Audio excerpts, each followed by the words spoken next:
నజరేయుడైన యేసుక్రీస్తు శ్రేష్టమైన నామములో అడిగి వేడుకొని ప్రార్థన చేస్తున్నాము తండ్రి, ఆమేన్. దేవుని నామానికి స్తోత్రాలు. మీ అందరికీ వందనాలు. అందరూ సంతోషంగా ఉన్నారా? ఒక్కసారి అందరూ బాగా నవ్వుతా, ఒకసారి అందరూ పళ్ళు కనపడాలి నాకు. అందరి చేతులు ఎత్తి దేవుడి శ్రేష్టమైన సమయాన్ని ఇచ్చినందుకే బిగ్గరగా దేవునికి స్తోత్రాలు చెల్లిద్దాం. స్తోత్రం, స్తోత్రం, స్తోత్రం, స్తోత్రం, స్తోత్రం. అందరూ సంతోషంగా ఉన్నారా? ఒక తండ్రి కంట యవ్వన కాలంలో ఉన్నటువంటి ఒక కుమారుడు ఉన్నాడంట. అతను ఒక హోటల్లో షెఫ్గా పనిచేసేవాడంట. బాగా తను వంట చేసి రాత్రి 12 అటువంటి సమయంలో రోజు ఇంటికి తిరిగి వస్తూ ఉండేవాడంట. ఒకరోజు ఆ యవ్వన కాలంలో ఉన్నటువంటి ఆ యవ్వనస్తునికి హఠాత్తుగా యాక్సిడెంట్ అయ్యి ఆ యవ్వనస్తుడి యొక్క మైండ్ డెడ్ అయిపోయింది. మిగతా అవయవాలన్నీ చాలా చక్కగా పనిచేస్తున్నాయి. వెంటనే అక్కడ దగ్గరలో ఉన్న వాళ్ళు ఫోన్ చేశారు. ఆ యవ్వనస్తుడిని హాస్పిటల్లో జాయిన్ చేశారు. జాయిన్ చేసిన తర్వాత డాక్టర్లు చాలా టెస్టులు చేస్తే అతని యొక్క మైండ్ మాత్రమే పనిచేస్తుంది, కానీ పని చేయట్లేదు, కానీ మిగిలిన అవయవాలన్నీ చక్కగా పనిచేస్తుంది. తండ్రికి కబురు పంపారు. తండ్రి వచ్చాడు. తండ్రి వచ్చి బ్రతిమలాడుతున్నాడు డాక్టర్స్ని. అయ్యా, యవ్వన కాలంలో ఉన్నటువంటి నా కుమారుడు, నాకు అందించినటువంటి కుమారుడు చనిపోయేటువంటి పరిస్థితుల్లో ఉన్నాడని మీరు చెప్తున్నారు. నా కుమారుని ఎలాగైనా బ్రతికించండి అని చెప్పి తండ్రి చాలా బతిమలాడుతూ ఉన్నాడంట. ఈ డాక్టర్స్ కూడా చాలా ప్రయత్నం చేశారు, కానీ వాళ్ళ వల్ల కాదు. సరే, డాక్టర్లు అందరూ ఒక నిర్ణయాన్ని తీసుకొని తండ్రి దగ్గరికి వచ్చారు. నీ కుమారుడు బ్రతకాలని నువ్వు చాలా ఆశపడుతున్నావు కదా, కాబట్టి నువ్వు ఒక పని చేయి. నీ కుమారుడు యొక్క మైండ్ మాత్రమే పనిచేయట్లా, మెదడు మాత్రమే పనిచేయట్లేదు, కానీ మిగిలిన అవయవాలన్నీ చాలా పనిచేస్తున్నాయి. ఈ అవయవాలన్నిటినీ ఇస్తే అవయవాల ద్వారా బ్రతికే వాళ్ళు దగ్గరగా 20 మంది యవనస్తులు ఉన్నారు. నీ ఒక్క సంతకం పెడితే నీ కుమారుని యొక్క అవయవాల ద్వారా 20 మంది యవనస్తులు బ్రతుకుతారని చెప్పి డాక్టర్స్ అందరూ ఆ తండ్రికి చెప్పారంట. తండ్రి భారమైనటువంటి హృదయంతో ఏడుస్తా ఆలోచన చేశాడంట. బ్రతికి నా కుమారుడు ఎవరికి ఉపయోగపడలేదని నేను బ్రతికి ఉన్నప్పుడు అన్నాను, కానీ నా కుమారుడు చావు కూడా ఒక 20 మందికి ఉపయోగపడుతుంది, 20 మందిని బ్రతికిస్తుంది, కాబట్టి నేను సంతకం పెడతానని చెప్పి ఆ తండ్రి ఆ డాక్టర్స్ ఇచ్చినటువంటి పేపర్స్ మీద సంతకం పెట్టాడు. సంతకం పెడితే ఆ యవనస్తుడి యొక్క బ్రతికున్నాడు అతడు, వాస్తవానికి మైండ్ ఒక్కటే పనిచేయట్లేదు. వెంటనే డాక్టర్స్ అందరూ సర్జరీలు చేసి గుండెకి యవనస్తుడికి, కళ్ళకి యవనస్తుడికి, ఊపిరితిత్తులకు యవనస్తుడికి, అలా దగ్గరగా 20 మంది యవనస్తులకి ఆ యవనస్తుడి యొక్క అవయవాలన్నింటినీ అమర్చి 20 మందిని బ్రతికించాడు. ఆ తండ్రి యొక్క ఒక్క సంతకం 20 మంది యవనస్తుల్ని బ్రతికించింది. అలానే పరలోకపు తండ్రి యొక్క సంతకం యేసుక్రీస్తుని భూలోకానికి తీసుకొని వచ్చి నిన్ను నన్ను బ్రతికించింది, మనందరికీ రక్షణను ఇచ్చింది. దేవాది దేవుని యొక్క సంతకం ఈ భూలోకానికి యేసుక్రీస్తును పంపించింది.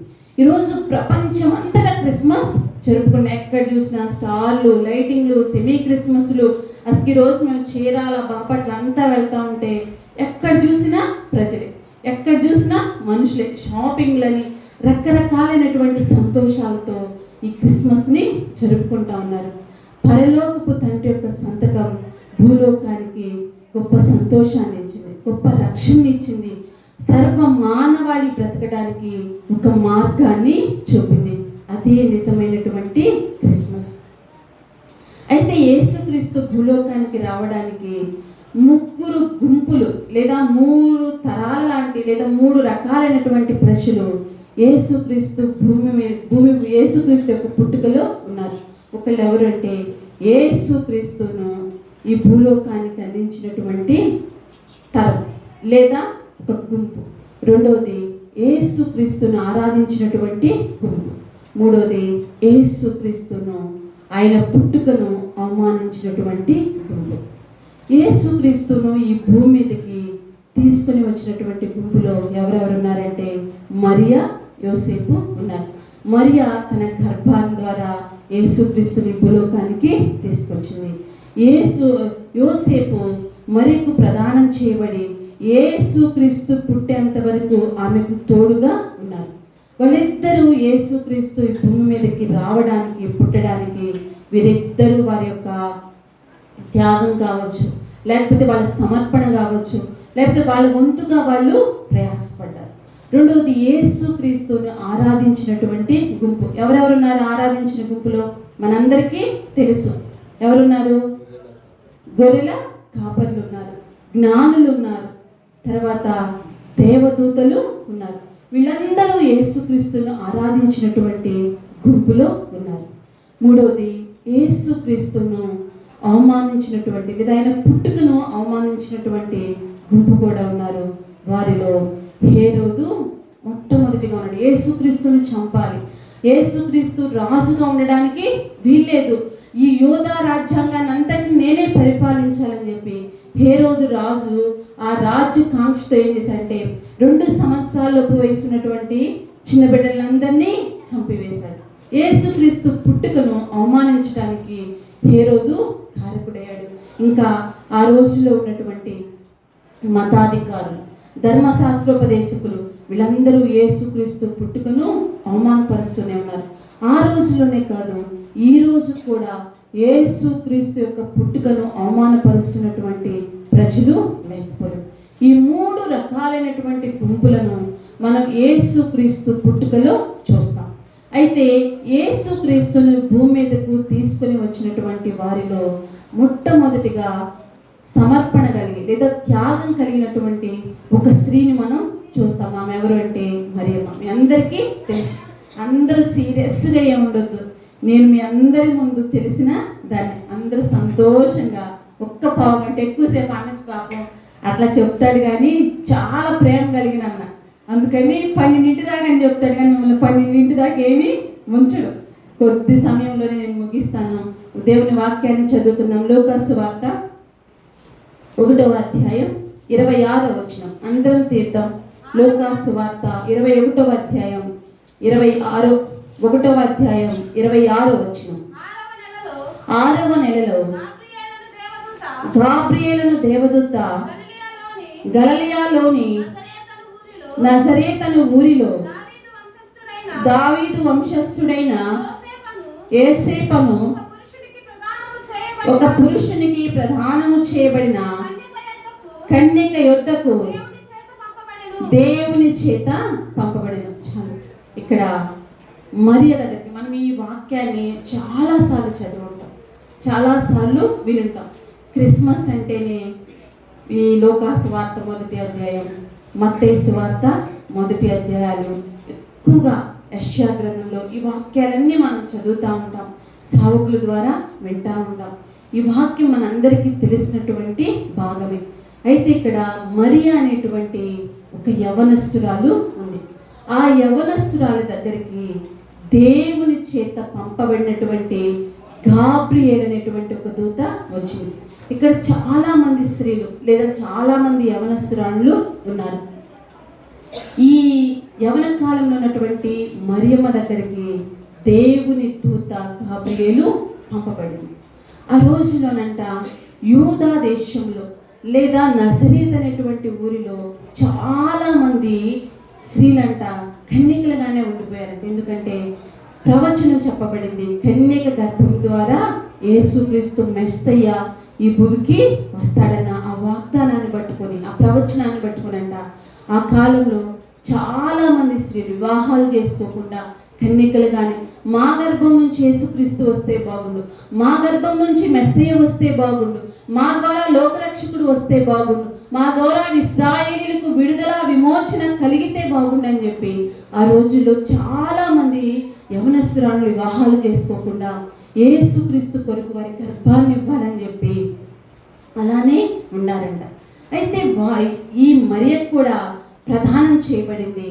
అయితే ఈ మరియ దగ్గరికి పరలోకం నుంచి దేవుని దూత పంపబడుతుంది. చదువుదాం చూడండి. మరలా వచనం 6వ నెలలో గాబ్రియేలును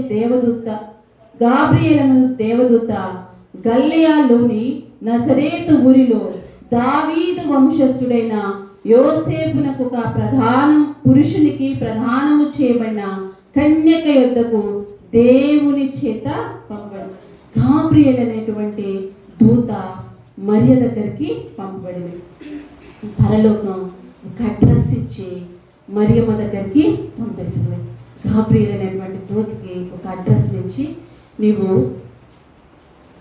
నజరేత్ అనేటువంటి ఊరికెళ్ళి, గలిలయలో నజరేత్ అనేటువంటి ఊరికెళ్ళి, ఆ ఊరిలో ప్రదానం చేయబడినటువంటి యోసేపుకు ప్రదానం చేయబడిన మరియమ్మ దగ్గరకు ఈ వర్తమానాన్ని తీసుకొని వెళ్ళని చెప్పి పరలోకం అంతా గాబ్రియేలుకు ఒక అడ్రస్ ఇచ్చి పంపించింది. ఒకవేళ అక్కడ ఆ రోజుల్లో చాలా మంది స్త్రీలు మరియమ్మని పేరు పెట్టుకొని ఉంటారేమో, అందుకని పరలోకం ఏం చేస్తుందంటే ఒక అడ్రస్ ఇచ్చి పంపుతుంది. యోసేపునకు ప్రదానం చేయబడిన మరియమ్మ దగ్గరకు ఈ వర్తమానాన్ని తీసుకొని వెళ్ళు. దేవుని చేత పంపబడినటువంటి దూత మరియమ్మ దగ్గరకు వచ్చింది. ఈరోజు దేవుని దూతకు లేదా పరలోకానికి మన అడ్రస్ తెలుస్తుందా? మనం చాలాసార్లు ప్రార్థన చేస్తూ ఉంటాం. చాలా మన బిడ్డల విషయాలలో, లేకపోతే మన కుటుంబ విషయాల్లో, మన వ్యక్తిగత విషయాలలో చాలా విషయాల కోసం మనం భారం కలిగి ప్రార్థన చేస్తాం, ఉపవాసం ఉండి ప్రార్థన చేస్తాం, కన్నీరు కార్చి ప్రార్థన చేస్తాం. అయితే పరలోకానికి మన అడ్రస్ తెలియట్లేదేమో, అందుకే మనకి జవాబు రావట్లేదేమో. ఈ మరియమ్మ దగ్గరికి పరలోకం అంతా కలిసి గాబ్రియేలుకు ఒక అడ్రస్ ఇచ్చి పంపిస్తుంది. నువ్వు గలిలయలోని నజరేత్ అనేటువంటి ఊరికి వెళ్ళి యోసేపు పలానా వీధిలోకి వెళ్ళు, పలానా ఊరిలోకి వెళ్ళు, పలానా ఇంటిలోకి వెళ్ళు. అక్కడ మరియ అనేటువంటి ఒక స్త్రీ ఉంటుంది, ఒక యవనస్తురాలు ఉంటుంది. ఆమెకు నువ్వు ఈ వర్తమానాన్ని పంపని పరలోకం అడ్రస్ ఇచ్చి మరియమ్మ దగ్గరకు పంపిస్తుంది. పరలోకానికి నీ అడ్రస్సు నా అడ్రస్సు తెలుస్తుందా? పలానా నర్సాపాలెం అనేటువంటి ఊరిలో ఇదిగో మరియమ్మ లేకపోతే సువార్తమ్మ ఈ స్త్రీ ఉంది, ఇదిగో ఉపవాసం ఉండి ప్రార్థన చేస్తుంది, కన్నీరు కార్చి ప్రార్థన చేస్తుంది, ఇదిగో చాలా వేదనలో ఉంది, కన్నీటిలో ఉంది, నిరాశలో ఉంది, నిస్పృహలో ఉంది, అర్థం కానటువంటి పరిస్థితుల్లో ఉంది, చాలా ఒంటరితనంలో ఉంది, ప్రార్థన చేస్తుంది. ఇదిగో నీవు వర్తమానాన్ని తీసుకుని వెళ్ళు, ఇదిగో నీవు సమాచారాన్ని తీసుకుని వెళ్ళి ప్రార్థనకు జవాబు వచ్చిందని చెప్పి నువ్వు చెప్పు అని చెప్పి పరలోకం మన అడ్రస్ ఇచ్చి పంపుతుందా లేదా? మనం ఒకవేళ మరియలాగా మనం బ్రతకగలిగితే, లేదా మరియలాగా మనం దేవుని కొరకు సమర్పణ కలిగి త్యాగం కలిగి బ్రతకగలిగితే పరలోకానికి కూడా మన అడ్రస్ అనేది తెలుస్తుంది. పరలోకము చేత లేదా దేవుని చేత పంపబడినటువంటి దూత మరియ దగ్గరికి వచ్చింది. దేవుని చేత పంపబడినటువంటి దూతలు మన కుటుంబాలకి రావాలి. దేవుని చేత పంపబడినటువంటి వర్తమానం మన హృదయాల దగ్గరికి, మన కుటుంబాల దగ్గరికి, మన బిడ్డల దగ్గరికి రావాలి. ఇంకా మనం మన ప్రార్థనలకు జవాబులు పొందుకోవటం లేదంటే, ఇంకా మన కుటుంబాలలో అభివృద్ధిని లేదా మన బిడ్డల భవిష్యత్తు విషయంలో ఎటు అర్థం కాని పరిస్థితుల్లో మనం బ్రతుకుతున్నామంటే పరలోకానికి మన అడ్రస్ తెలియటల్లా. దేవునికి మన వర్తమానాన్ని పంపడానికి దేవుని దూతకు మన సమాచారాన్ని లేదా మనకు ఒక జవాబును పంపడానికి దేవుడు దూతను పంపడం. పరలోకానికి మన అడ్రస్ తెలియాలి. ఆ రోజుల్లో చాలా మంది మరియమ్మలు ఉన్నారు, చాలా మంది యవనస్తురాలు ఉన్నారు, చాలా మంది కన్యకులు ఉన్నారు. ఆమె చాలా యవనస్తురాలు అంటే చాలా ప్రదానం చేయబడిందంటేనే ఆమె చాలా, నాకు ఎప్పుడు అక్క చెప్తా ఉండేది, లీలావతక్క మాకు చాలా చిన్న వయసులో మా వివాహం అయిందమ్మా, చాలా చిన్న వయసులోనే నాకు 2 పిల్లలు పుట్టారు. అంటే ఆ రోజుల్లో 15-16 ఏళ్ళకే వివాహం జరిగిందంటే ఆ మరియ ఉన్నటువంటి కాలంలో ఆ యేసుక్రీస్తు పుట్టక ముందు బహుశా 13 ఏళ్లకో 12 ఏళ్లకో 15 ఏళ్లకో వివాహం చేస్తున్నారేమో. అప్పుడే ఆమె యోసేపునకు ప్రదానం చేయబడినటువంటి స్త్రీ. ఆ స్త్రీ దగ్గరికి, ఆ యవ్వన కాలంలో ఉన్నటువంటి ఆ మరియ దగ్గరికి పరలోకం నుంచి ఒక దూత వర్తమానాన్ని తీసుకుని వస్తుంది. ఇదిగో ఫలానా ఇంటిలోనికి వెళ్ళు, మరియ ప్రార్థన చేస్తుంది, మరియమ్మ ఉంది, నువ్వు ఈ వర్తమానాన్ని పంపని పరలోకం అంతా సిద్ధపడి మరియ దగ్గరికి వర్తమానాన్ని పంపారు. ఈరోజు ఇక్కడ చాలా మంది యవనస్తురాళ్ళు ఉన్నారు. మీరు కూడా ఒక మరియలాగా బ్రతకగలిగితే దేవుని వర్తమానం లేదా దేవుని సమాచారం మీ భవిష్యత్తు గురించి, మీ లేదా మీ ప్రార్థనకు జవాబును దేవుడు పంపడానికి సిద్ధంగా ఉన్నాడు. ఒకటి, దేవుని చేత పంపబడినటువంటి వర్తమానం మన దగ్గరికి రావడానికి సంసిద్ధంగా ఉండాలి. రెండవది చూద్దాం, చూడండి 29-30 వచనాలు చదువుదాం. ఆమె ఆ మాటకు బహుగా తొందరపడి ఈ శుభవచనం ఏమిటో అని ఆలోచించుకొనుచుండగా దూత, మరియా భయపడకుము, దేవుని వలన నీవు కృప పొందు. రెండవది, దేవుని వలన కృప పొంది. ఒకటి, దేవుని చేత వర్తమానాన్ని పొందుకుంది. రెండవది, దేవుని వలనంట కృప పొందుకున్నాను. ఆ రోజుల్లో చాలా మంది యవనస్తురాళ్ళు ఉన్నారు, కానీ మరియ మాత్రం దేవుని వలన కృప పొందుకుంది. ఆమె దేవుని ద్వారా కృప పొందుకుంది కాబట్టి పరలోకం నుంచి వర్తమానం ఆమె దగ్గరికి చేర్చబడింది. కృప చాలా విలువైంది. కృప మన ప్రతి పరిస్థితులను మార్చగలిగింది. మనం దేవుని వాక్యంలో చూస్తే ఎస్తేరు గురించి మనందరికీ తెలుసు. యూదుల మీదకి ఒక మరణ శాసనం రాయబడింది. ఒక్క రోజులోనే యూదులందరూ చనిపోవాలని చెప్పి శాసనము వచ్చింది. మొర్దుకై ఎస్తేరు దగ్గరికి వెళ్ళి చెప్తున్నాడు, ఎస్తేరు, నువ్వు ఇందు నిమిత్తమే ఒకవేళ ఈ అంతఃపురంలోనికి పంపబడ్డావేమో ఒక్కసారి ఆలోచించి, ఒకవేళ నువ్వు మౌనంగా ఉన్నా దేవుడు మరొక విధంగా ఇశ్రాయేలీలకు, యూదులకు విడుదల, విమోచన కలిగించగలడు. కాబట్టి నువ్వు ఈ సమయంలో ఏదైనా చెయ్యంటే ఎస్తేరు ఏం చేస్తుందంటే 3 దినాలు ఎస్తేరుతో పాటు ఉన్నటువంటి చెలికత్తెలందరూ కలిసి ఉపవాసం ఉండి ప్రార్థన చేశారు. 3 రోజులు ఉపవాసం ఉండి ప్రార్థన చేసిన తర్వాత 3వ దినం అయిపోయినాక ఆమె రాజు దగ్గరకు వెళ్ళింది. రాజు దగ్గరికి వెళ్ళంగానే రాజు దండాన్ని ఆమె వైపు చూపించి, ఎస్తేరు, నీకేమీ కావాలి?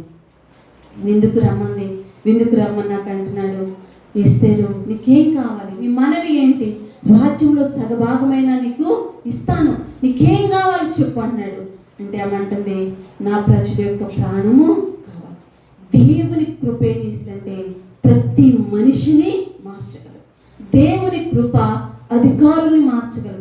దేవుని కృప రాజుని మార్చగలదు. దేవుని కృప నీ చుట్టూ ఉన్నటువంటి మనుషులందరినీ నీకు అనుకూలంగా తిప్పగలదు. ఈ మరియ కూడా దేవుని కృపను పొందుకుంది. ఎస్తేరు దేవుని కృపను పొందుకుంది కాబట్టి రాజు యొక్క దయను పొందుకుంది. దేవుని కృప మనకి ఏం చేస్తుందంటే మనుషుల దయను పొందుకునేటట్లు చేస్తుంది, దేవుని దయను కూడా పొందుకునేటట్లు చేస్తుంది. ఎస్తేరు రాజు ద్వారా దయ పొందుకుంది. మనం నెహెమ్యా గురించి కూడా ఆలోచన చేస్తే నెహెమ్యా కూడా రాజుకు గిన్నె అందించేటువంటి స్థానంలో ఉన్నాడు.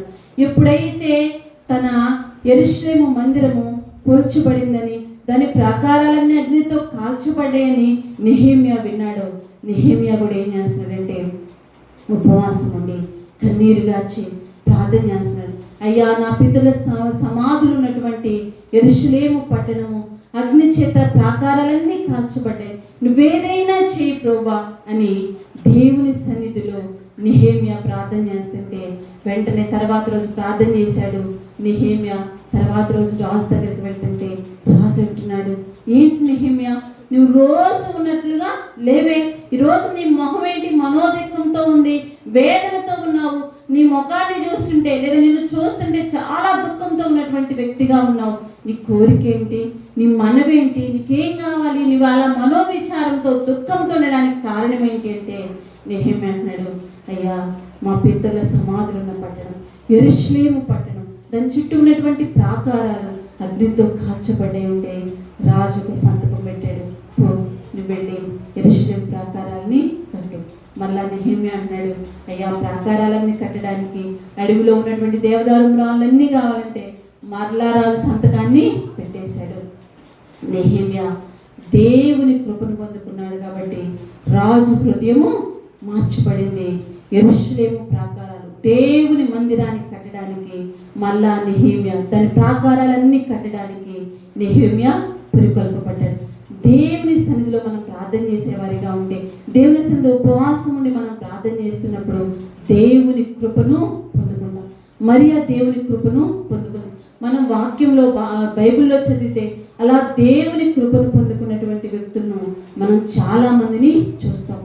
దేవుని కృప మనకి సమస్తాన్ని సమకూర్చింది. ఈ మరియ కూడా యవన కాలం ఉంది, చాలా ఒంటరిగా ఉంది. ఎప్పుడైతే గాబ్రియల్ దూత వచ్చి చెప్తుందో, అమ్మా నీకు ఒక శుభవచనం చెప్తున్నాను, ఇదిగో నీ ద్వారా కుమారుడు పుడతాడంటే అదేమి చిన్న విషయమేమి కాదు. అప్పటి వరకు ప్రపంచంలో అలాంటి కార్యం ఎక్కడా జరగల. కన్యక ద్వారా కుమారుడు రావటం అనేది, లేదా పెళ్లి కాకముందే పురుషుని సంయోగం లేకుండా ఒక స్త్రీ గర్భాన్ని దాల్చడం అనేది అప్పటి వరకు జరగనటువంటి ఒక వింతైనటువంటి సంఘటన. చాలా యవ్వన కాలంలో, చిన్న వయసులో ఉంది మరియా. ఒకవేళ ఇలాంటి పరిస్థితుల్లో నేనుంటే, ఈ యవ్వన కాలంలో నేను గర్భాన్ని ధరిస్తే నా చుట్టూ ఉన్నటువంటి ప్రజలు ఏమంటారు, నా బంధువులు ఏమంటారు, నా రక్త సంబంధికులు ఏమంటారు, నా ఊరి వారు ఏమంటారు, ఇంకా చాలా రకాలైనటువంటి భయాలు ఒకవేళ తనలో తలెత్తొచ్చు. కానీ మరియా దేవుని కృపను పొందుతుంది కాబట్టి ప్రతి పరిస్థితి ఏమైందంటే సరళం చేయబడింది. దేవుడు యోసేపు హృదయాన్ని మార్చేశాడు. యోసేపు అనుకున్నాడు మరియను విడిచిపెడతామని, కానీ దేవుడు యోసేపుతో మాట్లాడే దూతను పంపించి యోసేపు హృదయాన్ని తిప్పాడు. ప్రతి పరిస్థితిని అనుకూలంగా మార్చాడు.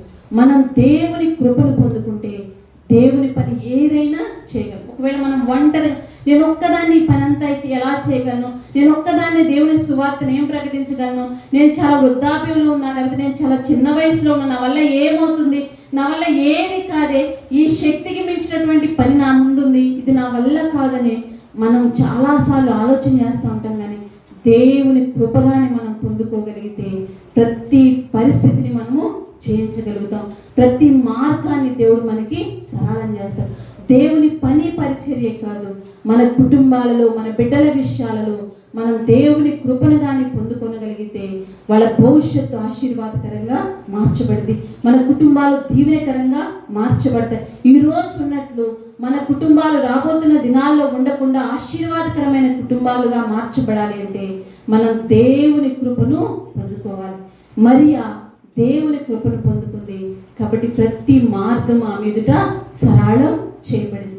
మనం కూడా దేవుని కృపను పొందుకుంటే మన ముందున్నటువంటి ప్రతి గడ్డైనటువంటి పరిస్థితులు, మనం దాటలేనటువంటి పరిస్థితులు, మన ముందున్నటువంటి ఆర్థికపరమైన ఇబ్బందులు, మన ముందున్నటువంటి నిరాశలు, నిస్పృహలు, మన ముందున్న ఒంటరితనం, మన ముందున్నటువంటి భవిష్యత్తు ప్రతిదీ కూడా ఆశీర్వాదకరంగా మార్చబడాలి అంటే దేవుని కృప మనం పొందుకోవాలి. దేవుని కృప ఎలా పొందుకుంటామంటే రెండే రెండు, ఒకటి ప్రార్థన, రెండోది ఉపవాసం. ఉపవాసం ఉండి మనం ప్రార్థన చేయగలిగితే దేవుని కృపను మనం పొందుకుంటాం. ఎస్తేర్ అలా ఉపవాసం ఉండి ప్రార్థన చేసి దేవుని కృపను పొందుకుంది. నెహెమ్యా ఉపవాసం ఉండి ప్రార్థన చేసి దేవుని కృపను పొందుకున్నాడు. మన జీవితాల్లో కూడా ఉపవాసం ఉండి ప్రార్థన చేయటం ద్వారా దేవుని కృపను పొందుకుంటాం. మూడో విషయాన్ని కూడా చూద్దాం. చూడండి, 1వ అధ్యాయమే 28వ వచనం చదువుదాం. ఆ దూత లోపలికి వచ్చి ఆమెను చూచి, దయాప్రాప్తురాలా, నీకు శుభము, ప్రభు నీకు తోడై ఉన్నాడు. ఆ మాటకు బహుగా తొందరపడి 38వ వచనం చదువుదాం. అందుకు మరియా, ఇదిగో ప్రభు దాసురాలను, నీ మాట చొప్పున నాకు జరుగునుగాక నేను.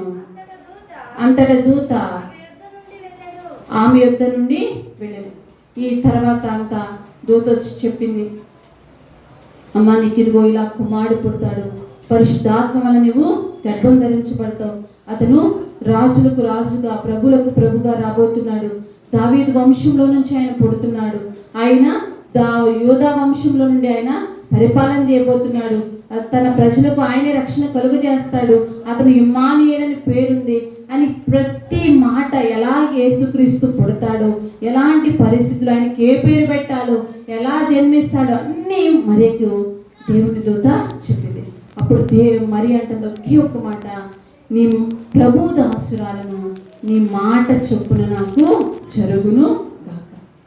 ఒకవేళ నేను యవ్వన కాలంలో గర్భాన్ని ధరిస్తే నా వాళ్ళు ఏమంటారు, నా బంధువులు ఏమంటారు, ఒకవేళ నన్ను వెలివేస్తారేమో, నన్ను చంపేస్తారేమో, నన్ను కొడతారేమో, నాకు యోసేపుతో ప్రదానం చేయబడింది. నా భర్త అయినటువంటి యోసేపు నన్ను విడిచిపెట్టి వెళ్ళిపోతాడేమో, నేను ఎలా ఈ యవ్వన కాలంలో చిన్న వయస్సులో ఈ బిడ్డను నేను ఎలా మోయాలి, లేకపోతే ఈ లోకరక్షకుడు అని చెప్తున్నాను, నేను ఎలా ఇవన్నీ చేయాలి అని ఇంక ఏ ఆలోచన మరియకు రాలేదు, లేకపోతే ఏ భయాలు మరియమ్మలో రాలేదు. ఒక్కటే అన్నది, ఇదిగో ప్రభు దాసురాలను, నీ మాట చొప్పున నాకు జరుగును. అది ఎంత కష్టమైనా సరే, ఎంత నష్టమైనా, నాకెంత వేదన కలిగిస్తున్నా సరే, ఇదిగో నువ్వు చెప్తావు. పరలోకం నుంచి నా కొరకు వర్తమానం పంపబడింది, పరలోకం నా అడ్రస్ ఇచ్చి పంపించింది, కాబట్టి నేను ఈ పని చేయాల్సిందే. దాని ద్వారా ఎలాంటి నష్టం వచ్చినా, ఎలాంటి కష్టం వచ్చినా, నిందొచ్చినా, అవమానం వచ్చినా, ఎలాంటి పరిస్థితులైనా సరే నేను దాన్ని చేయాలి. ఒకటే చెప్తుంది దూతతో, ప్రభు దాసురాలను, నీ మాట చొప్పున నాకు జరుగులాగా. మనం కూడా దేవునితో ఈ మాట చెప్పగలగాలి, ప్రభా నీ దాసురాలను, నీ మాట చొప్పున నాకు జరుగుగా. దేవుని మాట చొప్పున నాకు జరుగులుగా. అది ఒకవేళ కష్టమైన, నష్టమైన, దేవుడు నీతో ఏ మాట చెప్తాడు, సేవకుల నోటి నుంచి దేవుడు నీతో ఏ మాట మాట్లాడతాడు, నువ్వు వాక్యాన్ని చదువుతున్నప్పుడు ఏ వాక్యం ద్వారా దేవుడు నిన్ను ప్రేరేపిస్తూ ఉంటాడు, లేకపోతే మందిరంలో పరిచర్య చేయడానికి కావచ్చు, దేవుని పని కొరకు నువ్వు ఏదైనా చేయడానికి, సువార్త వ్యాప్తి కొరకు ఏదైనా చేయడానికి దేవుడు నిన్ను ఏది ప్రేరేపిస్తున్నాడు, లేదా దేవుని పని కొరకు నేను దేన్ని సంసిద్ధం చేస్తున్నాడు, ఆ దేవుడు నీతో మాట్లాడుతున్నప్పుడు, ప్రభువా నీ దాసురాలను, నీ మాట చొప్పున నాకు జరుగునుగా, నీ మాట చొప్పున నేను చేస్తానయ్యా, నీ మాట నేను వింటా, నీ మాటే నా జీవితంలో జరుగునుగా. కానీ మరి ఇంకొక మాటే చెప్పలేం, వెళ్ళి మా అమ్మని అడిగి వస్తానయ్యా, నువ్వు నాకు ఇట్లా చెప్తున్నావు కదా, కన్యక గర్భం ద్వారా పుడతానని చెప్తున్నావు, నేను ఒకసారి వెళ్ళి మా అమ్మని అడిగి వస్తా. మా అమ్మ అవును అంటే, ఈ రోజులు యవనస్తులు బాప్తిసం తీసుకోమని అనుకో, ఏమంటారు, ఇంటికి వెళ్ళి మా అమ్మని అడిగి చెప్పు. లేదా చిన్న పని, మందిరంలో ఒక చిన్న పరిచర్య చేయడానికి రమ్మన్నా అనుకో, ఇంటికి వెళ్ళి మా అమ్మకి చెప్పి వస్తాం, మా నాన్నకి చెప్పి వస్తాం, లేదా ఫలానా వాళ్ళకి చెప్పి వస్తామని చెప్పి వెంటనే ఏదో ఒకటి సమాధానం, వేరే సమాధానం మనం చెప్తాం. కానీ మరి ఇంకా ఏం చెప్పట్లా, ప్రభువా ఇదిగో నీ దాసురాలను, నీ మాట చొప్పున నాకు జరుగునుగాక. దేవుని మాట మన జీవితాల్లో జరగాలి, దేవుని మాటకి మనం లోబడాలి, దేవుని మాటకు మనము విధేయత చూపాలి. ఎప్పుడు దేవుని మాటకు మనం విధేయత చూపుతాము అంటే, సావుకుని మాటకు, సావుకురాలి మాటకు మనం విధేయత చూపితే దేవుని మాటకు మనం విధేయత చూపుతాం. కనబడుతున్నటువంటి సావకునికి, సావుకురాలికి మనం విధేయత చూపకపోతే దేవునికి మనం విధేయత చూపలేము. సావుకునికి మనం విధేయత చూపకపోతే ఇంకా ఏ మనుషునికి మనం విధేయత అనేది చూపలేము. ఒకవేళ మీ సావుకులు ఏదైనా మీకు చెప్తే నేను అదే చేస్తాను, ఇంకా వేరే సమాధానం మన నోట రాకూడదు. ఈ మరియ కూడా అదే చెప్తుంది, మీ మాట చొప్పున నాకు జరుగును. నేను ఈ వాక్యం కొన్ని రోజుల నుంచి ఆలోచన చేస్తున్నప్పుడు, ఆ రోజుల్లో యోధా దేశంలో అంతమంది స్త్రీలు ఉంటే మరియను దేవుడు ఒక్క మరియకి అడ్రస్ ఇచ్చి ఎందుకు పంపించాడు అనుకుంటే, నేను అదంతా చదువుతా ఉన్నప్పుడు, నీ మాట చొప్పున నాకు జరుగును. మనం చాలాసార్లు చెప్పలేము, అయ్యా నీ మాట చొప్పున నేను చేస్తాను. దేవుడు ఒకవేళ మన దేవుడి మందిరానికి 5 ఏళ్ళు ఇవ్వమని ప్రేరేపించాడుకో, రకరకాలుగా ఆలోచనలు, ఇప్పుడు కాదులే, ఆ పని అయిపోయినాక ఇద్దాం, లేకపోతే ఈ నెలలో కాదులే, వచ్చే నెలలో ఇద్దాం, లేకపోతే ఒక పని చేయడానికి, లేదా ఒకరికి సువార్తను ప్రకటించడానికి, ఒకరిని రమ్మని పిలవడానికి, ఏదైనా దేవుడు మనల్ని ప్రేరేపిస్తున్నప్పుడు మనం చాలా సాకులు చెప్తాం. మరియు వేరే సాకుకి ఏది చెప్పలా, నీ మాట చొప్పున నాకు జరుగునుగాక. మనం కూడా క్రిస్మస్ అంటే ఏంటంటే, నీ మాట చొప్పుననేమో చేస్తాం ప్రభువా. ఇదిగో పరలోకంలో తండ్రి సంతకం పెట్టి యేసుక్రీస్తుని భూమి మీదకి పంపించాడు, అయ్యా నీ మాట చొప్పున మేము చేస్తాం. ఒకటి, పరలోకానికి మన అడ్రస్ తెలియాలి. రెండోది, దేవునికి మన అడ్రస్ తెలియాలి. దేవుని ద్వారా మనం కృప పొందుకోవాలి. దేవుని మాట వినడానికి మనము లోబడాలి. దేవుని కృప పొందుకున్న మనము దేవునికి లోబడేటువంటి వ్యక్తులుగా బ్రతకాలి. ఒక చిన్న కథ చెప్తాను. ఒక ఊర్లోనంట ఒక అడుక్కునే వ్యక్తి ఉన్నాడంట. అడుక్కునే వ్యక్తి రోజు అడుక్కొని ఆ ఊర్లో పెద్ద అరుగుంటే దాని మీద పడుకుంటాడ. అడుక్కుంటే ఆ ఊరిలో ఉన్నటువంటి రాజుకి, ఆ దేశాన్ని అంతటి, ఆ రాజ్యాన్ని, ఆ ఊరినంతా పరిపాలిస్తున్నటువంటి రాజుకి, నా రాజ్యంలో ఉన్నటువంటి, నా ఊరిలో ఉన్నటువంటి ప్రజలకి, సామాన్యమైనటువంటి ప్రజలకు అన్ని అవసరతలు అందుతున్నాయా లేదా అని చెప్పి కనుక్కుందామని చెప్పి ఆ రాజు ఏం చేశాడంటే, రాత్రి మారు వేషాన్ని వేసుకొని ఆ ఊరంతా తిరిగి తిరిగి అడుక్కునే వ్యక్తి దగ్గరకు వచ్చి కూర్చొని అడుగుతున్నాడు, అయ్యా నువ్వేం చేస్తావు? నేను పలానా ఈ ఊర్లో అడుక్కుంటానయ్యా అని చెప్పాడు. సరే, ఈ ఊర్లో సామాన్యమైనటువంటి ప్రజలకు, పేద ప్రజలకు అన్ని వసతులు అందుతున్నాయా లేదా అని చెప్పి రాజు ఏం చేశాడంటే, మారు వేషంలో ఉన్నటువంటి రాజు అడుక్కునే వ్యక్తిని అడిగాడు. ఊరిలో ఉన్నటువంటి విషయాలన్నీ ఎవరికి తెలుస్తాయి అంటే అడుక్కునే వాళ్ళకే తెలుస్తాయి. ఇంక ఎవరికి ఎక్కువ తెలియదు, ఎందుకంటే అన్ని రోడ్లు తిరిగి వస్తారు, అన్ని ఏళ్ళకి వెళ్ళొస్తారు. ఏ ఇంట్లో ఏం జరుగుతుంది, ఏ ఇంట్లో ఏం వండుకున్నారు, ఏ ఇంట్లో ఏం పరిస్థితులు ఉన్నాయో వాళ్ళకి బాగా తెలుసు. ఈ అడుక్కునే వ్యక్తి కూడా రాజుతో చెప్పాడు. రాజు అని తెలియక, అయ్యా రాజు చాలా మంచోడు, అమాయకుడు, ఆయన చాలా నిధులు ఇస్తున్నాడు, చాలా వసతులను కల్పించాలని ప్రయత్నం చేస్తున్నాడు, కానీ ఈ మధ్యలో ఉన్నటువంటి మంత్రులు, అధికారులు ఏం చేస్తున్నారంటే ఆ ధనాన్ని అంతటినీ తినేసి ఈ సామాన్యమైనటువంటి ప్రజలకు, పేద ప్రజలకు ఏ వసతులు అందించట్లేదు. చాలా ఈ దేశంలో ఉన్నటువంటి, ఈ గ్రామంలో, ఈ పట్టణంలో ఉన్నటువంటి ప్రజలందరూ చాలా ఇబ్బంది పడుతున్నారయ్యా అని చెప్పి అడుక్కునే వ్యక్తి ఆ రాజుకు చెప్పాడు. చెప్తే ఇక రాజు ఏం చేశాడంటే, అడుక్కునే వ్యక్తికి అడ్రస్ ఇచ్చి, రేపు నువ్వు ఉదయాన్నే లేగవంగానే 8 రాజు అంతఃపురం దగ్గర ఆ గేటు దగ్గరికి రమ్మని చెప్పి ఒక చిన్న స్లిప్ ఇచ్చి రాజు వెళ్ళిపోయాడు. పొద్దున్నే అడుక్కునే వ్యక్తి అంతఃపురం యొక్క గేటు దగ్గరికి, రాజు కోట దగ్గరికి వచ్చాడు. ఏదైనా బహుమతి ఇస్తాడేమో ఆ వ్యక్తి అని చెప్పేసి అతను రాజు అని తెలియక అడుక్కునే వ్యక్తి ఆ గేటు దగ్గరికి వచ్చి చిన్న స్లిప్ను చూపించాడు. ఈ అడుక్కునే వ్యక్తి నా స్లిప్ను బట్టి ఎక్కడ తీసుకెళ్లారంటే రాజు దగ్గరికి తీసుకెళ్ళాడు. ఈ అడుక్కునే వ్యక్తికి రాజును చూడంగానే ఒక్కసారిగా భయం వేసింది. ఎందుకు? రాత్రి రాజు అని తెలియక ఊర్లో ఉన్న విషయాలన్నీ చెప్పేశాడు, రాజు గురించి చెప్పేశాడు. వెంటనే అడుక్కునే వ్యక్తికి చాలా భయం వేసింది. చాలా భయం వేస్తే రాజు అన్నాడు అడుక్కునే వ్యక్తిని, భయపడబాకని చెప్పి మంత్రులని, అధికారులను అందరినీ పిలిచి అడుక్కునే వ్యక్తికి చక్కగా స్నానం చేయించి, మంచి పట్టు వస్త్రాలు వేసి, మంచిగా రెడీ చేసి నా దగ్గరికి తీసుకురండి. ఈ రోజు నుంచి ఈ దేశానికి అంతటికి, ఈ పట్టణానికి అంతటికి ఇతనే ఆర్థిక మంత్రిగా నేను నియమిస్తున్నానని చెప్పి రాజు ఒక శాస్త్రం రాసి సంతకం పెట్టేశాడు.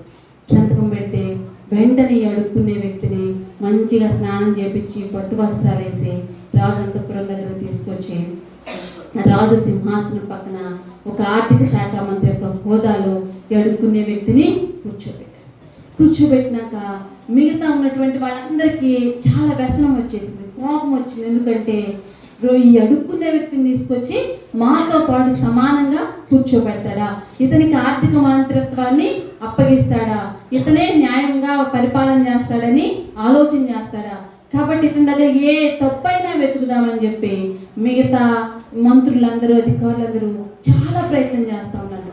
కొన్ని రోజులు గడిచిపోయాయి. అతని దగ్గర ఏదైనా సరే ఒక లోపం దొరుకుతుందేమోనని చూస్తే ఈ అడుక్కునే వ్యక్తి, మంత్రి అయినటువంటి అడుక్కునే వ్యక్తి ఏం చేస్తాడంటే రోజు వెళ్ళి తన గదిలో ఒక బీరువా ముందు ఆ బీరువా తీసి ఆ బీరువాలో చూస్తున్నాడు. ముసిముసి నవ్వులు నవ్వుకుంటున్నాడు. ముసిముసి నవ్వులు నవ్వుకుంటుంటే దీన్ని అందరూ గమనించారు, అధికారులు, మంత్రులు గమనించి, అరే ఇతని బీరువాలో చాలా బంగారాన్ని దాచిపెట్టాడు, ఇది మనము రాజుకు చెప్తే రాజు ఇతన్ని పంపించేస్తాడు, ఇతన్ని చెరసాల్లో వేసేస్తాడని చెప్పి ఈ రాజు దగ్గరికి తీసుకుని వెళ్తే అతను అడిగాడు, రాజు అడిగాడు, ఏంది నువ్వు బీరువా దగ్గరికి వెళ్ళి ముసి నవ్వులు నవ్వుకుంటున్నావంట, ఎంత బంగారం దాచిపెట్టావు, ఏం చేస్తున్నావు నువ్వు, ముందు అసలు బీరువా దగ్గరికి వెళ్దాం పదని చెప్పి రాజు, అధికారులు, అడుక్కునే వ్యక్తి వచ్చారు. బీరువా తలుపులు తెరిస్తే ఆ బీరువాలో ఏముందంటే అతను అడుక్కున్నప్పుడు ఒక బొచ్చ, అడుక్కున్నప్పుడు వేసుకున్నటువంటి వస్త్రాలు, అడుక్కునేటప్పుడు ఉన్నటువంటి ఒక సంచి ఆ బీరువాలో దాచుకున్నాడు. బీరువాలో దాచుకొని రోజు అయ్యా రాజా, వీటిని చూసి నేను నవ్వుకుంటుంది. ఈ ప్లేటుని, ఈ సంచిని, ఈ పాత వస్త్రాలను చూసి నేను ప్రతిరోజు వీటిని చూస్తున్నానయ్యా. ఎందుకు వీటిని చూస్తున్నానో తెలుసా? అడుక్కునేటువంటి వ్యక్తి నన్ను తీసుకొని వచ్చి ఇదిగో ఒక అధికారిగా, ఒక మంత్రిగా నన్ను నియమించావు. ఒకవేళ నేను ఎప్పుడైనా నా అధికారాన్ని బట్టి, నా మంత్రిత్వాన్ని బట్టి, నా హోదాన్ని బట్టి నేను నీకేమైనా కీడు చేస్తానేమో, నా స్థితిని మర్చిపోయి నేను నీకు బాధ పెడతానేమని ప్రతిరోజు నేనేం చేస్తున్నానంటే ఇదిగో నా వస్త్రాన్ని, నా పళ్ళాన్ని, నా సంచిని చూసుకొని నా స్థితిని నేను జ్ఞాపకం చేసుకుంటున్నానయ్యా. నా స్థితిని నేను జ్ఞాపకం చేసుకుని నిన్నెప్పుడు తొక్కు పెట్టకూడదని, నిన్నెప్పుడు ఆయాస పెట్టకూడదని, నిన్ను కష్టపెట్టకూడదని నేను ఇలా నా స్థితిని నేను జ్ఞాపకం చేసుకుంటున్నానని చెప్పి అడుక్కునే వ్యక్తి రాజుతో చెప్పండి. రాజు గట్టిగా అడుక్కునే వ్యక్తిని కౌగిలించుకొని నువ్వే ఈ దేశానికి మంత్రివని చెప్పండి. ఈ అడుక్కునే వ్యక్తికి దేవుని కృప దొరికింది. అలానే మనం కూడా అడుక్కునే వ్యక్తిలాగా పాపంలో, శాపంలో నశించిపోతున్నటువంటి మన కొరకు యేసుక్రీస్తు ఈ భూలోకానికి దిగి వచ్చి, ఆయన దిగి రావటమే కాదు, మన కొరకు ఆ కలువరి శిలువలో చనిపోయి తన అమూల్యమైనటువంటి రక్తాన్ని కార్చి మనమందరము రక్షింపబడాలని, మనమందరము క్రీస్తులో జన్మించాలని, మనమందరము ఆ నిత్య జీవానికి, ఆ పరలోక రాజ్యానికి వారసులుగా అవ్వాలని మన కొరకు ఆయన ఈ భూలోకానికి దిగి వచ్చాడు. దిగి వచ్చి మన కొరకు ఆయన చనిపోయాడు. మనం కూడా అడుక్కునే వ్యక్తిలాగా మన స్థితిని మనం ఎరిగి ఆయన జన్మను గుర్తు చేసుకొని, అయ్యో పండగ సంబరాలు, ఇంటి పండగ, ఒంటి పండగ, పంటి పండగ కాకుండా ఆయన ఏ పర్పస్తో వచ్చాడు, ఎందుకోసం ఆయన వచ్చాడు ఈ భూలోకానికి ఎరిగిన వారమై, కృపను పొందుకున్న వారమై, కృతజ్ఞత కలిగిన వారమై ఈ క్రిస్మస్ను మనం జరుపుతాం. ఎప్పుడు మన జీవితాల్లో నిజమైన క్రిస్మస్ అంటే క్రీస్తు మన హృదయాంతరంగాల్లో పుట్టి ఆయన బిడ్డలుగా మనం బ్రతుకుతున్నప్పుడే, లేదా ప్రభువా నీ మాట చొప్పు నేను చేస్తానయ్యా అని చెప్పగలిగినప్పుడే మనకు నిజమైనటువంటి క్రిస్మస్. అటువంటి క్రిస్మస్ మనందరి జీవితాల్లో జరిగినట్లుగా మనమందరం లేచి నిలబడి ప్రార్థన చేసుకున్నాం. యేసుక్రీస్తును ఈ భూలోకానికి అందించినటువంటి మరియా దేవుని కృపను పొందుకున్నటువంటి అవనస్తురాలుగా ఉండే, పరలోకం చేత లేదా పరలోకం అంతా ఆమె కొరకు అడ్రస్ ఇచ్చి పంపించింది. ఇదిగో ఫలానా మరియమ్మ దగ్గరికి నువ్వు వెళ్ళు, నీ అడ్రస్ దేవునికి తెలుస్తుందా? ఇదిగో యవనస్తురాలు ఈ విధంగా ప్రార్థన చేస్తుంది, తన భవిష్యత్తు కోసం ప్రార్థన చేస్తుంది, తన కుటుంబం కోసం ప్రార్థన చేస్తుంది, తన రక్షణ కోసం ప్రార్థన చేస్తుంది. ఇదిగో ఈ వర్తమానాన్ని తీసుకుని వెళ్ళని పరలోకం మన కొరకు వర్తమానాన్ని పంపుతుందా? దేవుని ద్వారా కృప పొందుకున్నటువంటి స్త్రీలుగా మనం ఉంటున్నాము. దేవుని కృపను పొందుకుంటే నీ కుటుంబాన్ని రక్షించుకోగలవు. దేవుని కృపను పొందుకుంటే నీ ఆర్థికపరమైన ప్రతి పరిస్థితి నుంచి నువ్వు విడుదల పొందగలవు. దేవుని కృపను నువ్వు పొందుకుంటే నీ అనారోగ్య పరిస్థితి నుంచి నువ్వు విడుదల పొందగలవు. అయ్యా ఆయనకి కృప కావాలి ప్రభువా, మరి నీ కృప పొందుకుంది కాబట్టి ప్రతి పరిస్థితిను జయించగలిగింది. నాకు నీ కృప కావాలి ప్రభువా అని దేవుని సందు ఆయన కృప కొరకు ప్రార్థన చేద్దాం. మూడోది, అయ్యా నీ మాట చొప్పు నేను చేస్తాను, అది ఎంత కష్టమైనా సరే నీ మాట చొప్పు నేను చేస్తాను ప్రభు. నాకు తీర్మానంలోకి మనం వద్దాం.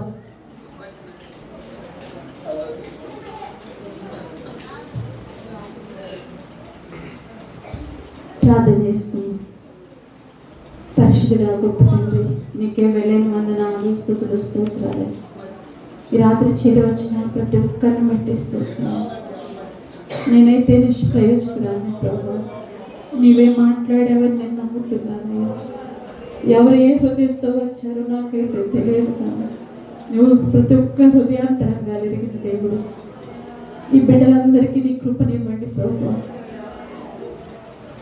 నీ పరలోకం నుంచి నీ వర్తమానాన్ని పొందుకునే వారిగా మీరు చెయ్యండి. అంత మాత్రమే కాదయ్యా, నీ మాటకు లోబడి నీ మాట చొప్పున చేయడం వారికి నేర్పించండి, నాకు నేర్పించండి. అదే మా జీవితాల్లో ఒక నిజమైన క్రిస్మస్. నీ మాట చొప్పున చేసేటువంటి నీకు లోబడే జీవితాలను మాకు దయచేయండి. చేరువచ్చిన బిడ్డలందరినీ నిండారుగా దీవించమని వేడుకుంటున్నాను. మీరే ఇంతవరకు మహిమాఘనత ప్రభావాలు పొందినందుకు స్తుతిస్తూ మిగిలిన సమయాన్నంతటిని మీ చేతులకు అప్పగిస్తూ యేసు నామములో అడిగి వేడుకలు ప్రార్థన చేస్తున్నాము తండ్రి. ఆమేన్.